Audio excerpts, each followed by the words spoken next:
गर्भवती गधे की स्वर्ग यात्रा। बहादुर के पास 2 गधों का जोड़ा था। बहादुर को इस बात से कोई भी फर्क नहीं पड़ता था कि उनमें भी जान है, उन्हें भी पीड़ा होती है। वो उनसे तब तक काम लेता है जब तक वो खुद नहीं थक जाता। लेकिन मादा गधा गर्भवती हो चुकी थी, जिस वजह से वो ज्यादा काम नहीं कर पा रही थी। वो बहुत जल्द थक जाती थी। बहादुर दोनों पर बहुत सारा सामान लादकर इधर से उधर सप्लाई करने का काम करता था। मादा गधा बहादुर का तो कुछ नहीं कर पाती थी, इसलिए वो अपनी भड़ास और गुस्सा अपने साथ ही दूसरे गधे पर निकालती थी। बहुत थक गई रे, अब मुझसे और बोझ नहीं उठाया जाता। मालिक तो इतने बेरहम है, उन्हें ये भी नहीं दिखता कि मैं गर्भवती हूँ। मेरे प्रसव का समय नजदीक आ रहा है, मैं इतना बोझ नहीं उठा पा रही, थक जाती हूँ। अब तो डर लगने लगा है कि ज्यादा बोझ उठाने से कहीं मेरे बच्चे को कुछ ना हो जाए। इतनी तकलीफ सहने से अच्छा है मैं मर ही जाऊँ।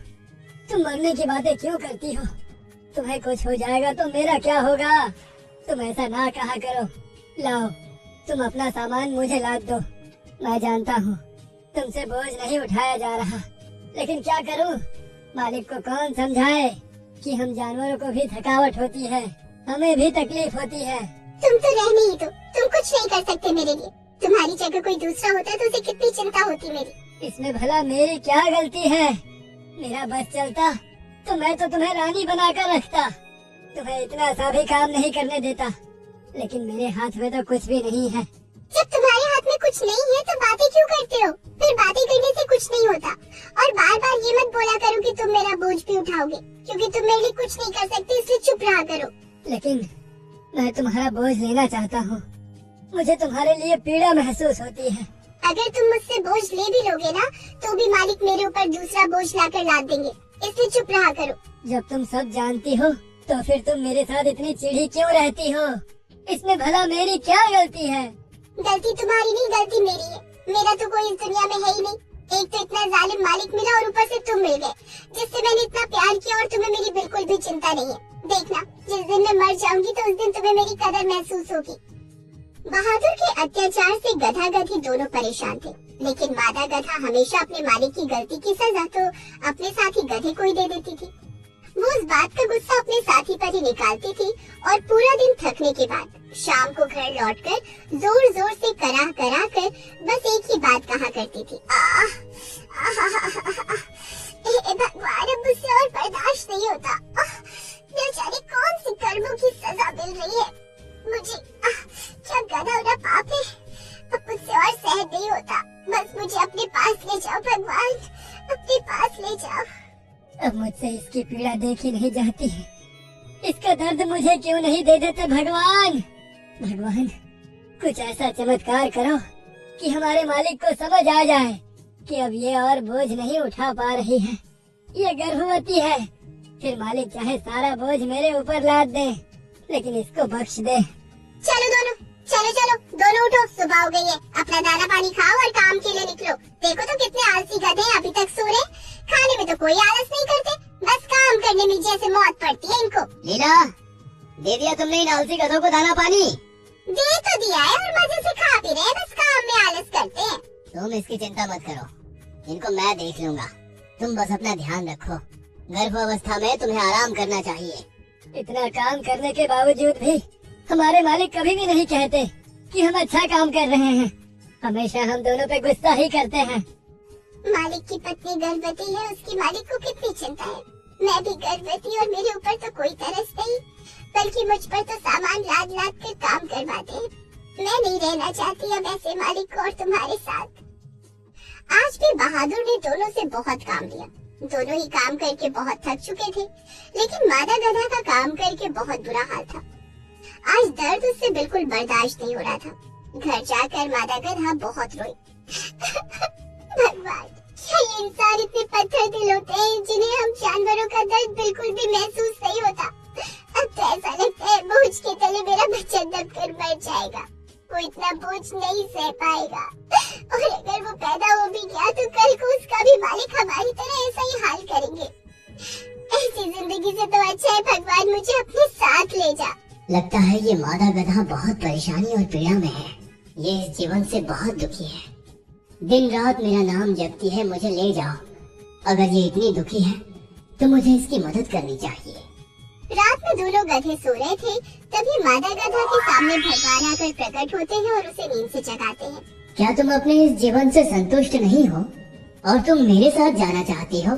कौन? आप कौन है? मैं भगवान हूँ, जिसको तुम हर समय पुकारती रहती हो और कहती हो कि मुझे ले जाओ। इसीलिए मैं तुम्हारी फरियाद सुनकर आया हूँ तुम्हें लेने। हाँ? क्या सच में आप भगवान हैं? ऐसा कैसे हो सकता है? इस कलयुग में भगवान दर्शन कैसे दे सकते हैं? ये कलयुग जरूर है, लेकिन कहीं ना कहीं इस कलयुग में भगवान भी है। जो भक्त अपने भगवान को सच्चे दिल से मानते हैं, उन्हें पुकारते हैं, भगवान उन्हें अपने दर्शन जरूर देते हैं। अब बताओ, क्या चाहती हो तुम मुझसे? भगवान, अगर आप सच में हैं तो मुझे अपने साथ ले जाइए। मुझे ये जीवन नहीं जीना है। मुझसे अब और पीड़ा बर्दाश्त नहीं होती। मैं गर्भवती हूँ, लेकिन मेरे मालिक मेरी इस अवस्था को नहीं समझ रहे। वो बस ये समझते हैं कि हम जानवर हैं। हमें दर्द नहीं होता, हमें पीड़ा नहीं होती और हम उनके मुताबिक जितना मर्जी उतना काम कर सकते हैं। मैं बहुत दुखी हूँ, मुझे अपने साथ ले चलिए। जैसी तुम्हारी इच्छा। भगवान मादा गधे को अपने साथ स्वर्गलोक में ले जाते हैं। जैसे ही मादा गधा स्वर्गलोक में पहुंचती है, वो सब कुछ देखकर हैरान रह जाती है। स्वर्गलोक को देखकर उसकी खुशी का कोई ठिकाना नहीं था। भगवान, यहाँ तो बहुत अच्छा है। चारों तरफ सुंदरता ही सुंदरता है, साथ में हरी हरी घास। मैं तो पेट भरकर खाऊंगी और बस आराम ही आराम करूंगी। हाँ, तुम यहाँ आराम से जी भर के खाओ। तुम्हें यहाँ कोई परेशान नहीं करेगा, तुमसे कोई काम नहीं करवाएगा और कोई तुम्हारे ऊपर बोझ भी नहीं ला देगा। ये कहकर भगवान वहाँ से चले जाते हैं। मादा गधा स्वर्ग की सुंदरता को देखकर बहुत खुश थी। पहले तो वो वहाँ की खूबसूरती को अच्छे से निहारती है, उसके बाद पेट भरकर खाना खाती है। स्वर्गलोक में आराम से घूमते फिरते और खाते पीते अब उसके 2 दिन निकल चुके थे। अरे, यहाँ तो खाने के लिए सब कुछ है, घूमने फिरने की भी कमी नहीं है, आराम भी जी भर कर लिया। लेकिन मैं तो अकेली हूँ, यहाँ पर मेरा कोई साथी भी नहीं है जिसके साथ मैं बात करूँ, जिसके साथ बैठूं। और मुझे अपने साथी की भी इतनी याद क्यों आ रही है? मादा गधा अब स्वर्गलोक में भी बोर होने लगी थी। उसे अपने साथी गधे की बहुत याद आ रही थी। चिंडू, मुझे तुम्हारी बहुत याद आ रही है। मैं तुम्हें बार बार कहती थी कि मैं तुमसे दूर चली जाऊंगी, मर जाऊंगी, लेकिन अब मैं तुमसे दूर आ गई हूँ, तो मैं तुम्हारे बिना रह नहीं पा रही हूँ। मुझे तुम्हारी कमी खल रही है।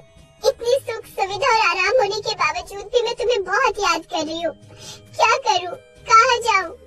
मादा गधे ने स्वर्गलोक में रहने की बहुत कोशिश की, लेकिन अब उसे वहाँ की सुख सुविधा और आराम भी नहीं भा रहा था। उसे अपने धरती लोक की याद आ रही थी, उसे अपने साथी की बहुत याद आ रही थी और अंत में वो। बताओ, तुमने मुझे क्यों याद किया? भगवान, मैं स्वर्गलोक में आपके साथ तो आ गई। मुझे यहाँ पर हर चीज की सुख सुविधा मिली, लेकिन फिर भी मुझे यहाँ पर एक कमी महसूस हो रही है, क्योंकि मैं यहाँ पर बिल्कुल अकेली हूँ। यहाँ पर मेरा कोई साथी नहीं है कि जिससे मैं बात कर सकूँ, जिसके साथ रह सकूँ। क्या आप मेरे साथ चिन्नू को मेरे लिए यहाँ ला सकते हो? नहीं, उसे यहाँ आने की अनुमति नहीं है। तुम मेरी सच्ची भक्त थी और मुझे दिन रात याद करती थी, मेरा नाम जपती थी। मैंने तुम्हारी पीड़ा देखी, इसलिए मैं तुम्हें यहाँ लेने आया। कोई दूसरा यहाँ नहीं आ सकता। भगवान, अगर ऐसी बात है, आप यहाँ मेरे साथी को नहीं ला सकते, तो फिर मैं भी यहाँ नहीं रहूंगी। मुझे अपनी धरती लोक की बहुत याद आ रही है, अपने साथी की बहुत याद आ रही है। आप मुझे वापस से पृथ्वी लोक पर छोड़ दीजिए। क्या तुम सच में वापस जाना चाहती हो? हाँ भगवान, मैं अपने साथी गधे के पास वापस जाना चाहती हूँ। मुझे उसकी बहुत याद आ रही है। ऐसा ही होगा। और हाँ, आज के बाद तुम्हारे मालिक और मालकिन भी तुम्हारे साथ अच्छे से पेश आएंगे। वो भी तुम पर इतना अत्याचार नहीं करेंगे। मैंने उन्हें भी अच्छे से समझा दिया है। सच भगवान, आपको कोटि कोटि प्रणाम है। भगवान मादा गधे को वापस धरती लोक पर भेज देते हैं। तभी उठो, उठो, सुबह हो गई है। सुबह हो गई? ये कैसे हो सकता है? क्या ये सब सपना था या फिर हकीकत में भगवान मुझे अपने साथ स्वर्गलोक लेकर गए थे? क्या हुआ? तुम आपस में ही क्या बड़बड़ाई जा रही हो? कुछ नहीं चिन्नू, आज के बाद मैं तुमसे कभी कुछ नहीं कहूँगी कि मैं मर जाऊंगी या तुम्हें छोड़कर चली जाऊंगी। मैं तुम्हें छोड़ने का ख्याल सपने में भी नहीं लाऊंगी। हमेशा तुम्हारे साथ रहूंगी और तुम्हें भी कहीं जाने नहीं दूंगी। अरे ऐसा क्या हो गया? अचानक से तुम एक ही रात में कैसे बदल गई? कुछ नहीं, बस मुझे अकेलेपन का एहसास हो गया और तुम्हारी कमी क्या होती है उस चीज का पता चल गया। जैसे तुम मेरे बिना नहीं रह सकते, मैं भी तुम्हारे बिना नहीं रह सकती।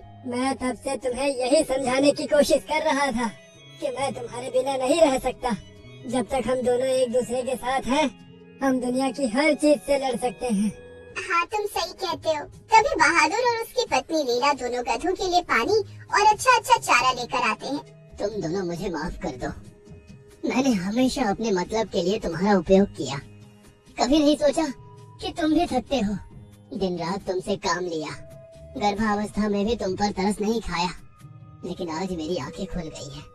मैंने कल रात को बहुत ही भयंकर सपना देखा, जिसमें मैंने देखा कि मेरी गर्भवती पत्नी का गर्भपात हो गया है। मैं अपने बच्चे के लिए भगवान के आगे बहुत रोया, बहुत तड़पा। तब जाकर भगवान ने मुझे साक्षात दर्शन दिए और मुझे ये समझाया कि अगर तुम अपना बच्चा वापस चाहते हो तो कभी भी किसी जानवर पर अत्याचार मत करना। उसकी पीड़ा को समझना, उसमें भी जान है। मैं जान गया कि भगवान मुझे तुम्हारे ही और इशारा कर रहे हैं। मेरी पत्नी का सपने में गर्भपात करवा कर मुझे ये समझाना चाहते हैं कि मैं तुम दोनों पर बहुत अत्याचार कर रहा हूँ। तुम्हारी गर्भावस्था में तुमसे इतना काम लिया, मैं भगवान के इशारे को समझ गया हूँ। मुझे माफ कर दो। आज तक मैंने तुम पर जो भी अत्याचार किए हैं उनके लिए मुझे क्षमा कर दो। आज के बाद तुम दोनों पर कोई अत्याचार नहीं होगा। और हाँ, जैसी गर्भावस्था मेरी चल रही है, आज के बाद तुम्हारी गर्भावस्था का भी उतना ही ख्याल रखा जाएगा। अब तुम्हें हमारे घर में रहकर कोई चिंता नहीं होगी। तुम दोनों का भी दिन रात बहुत अच्छे से ख्याल रखा जाएगा। इसका मतलब सच में भगवान सपने में मुझे स्वर्ग लोक ले गए थे और भगवान ने ही सब ठीक कर दिया। भगवान आपका बहुत बहुत धन्यवाद। चलो, अच्छा है, सब सही हो गया। कृष्णचंद्र के पास एक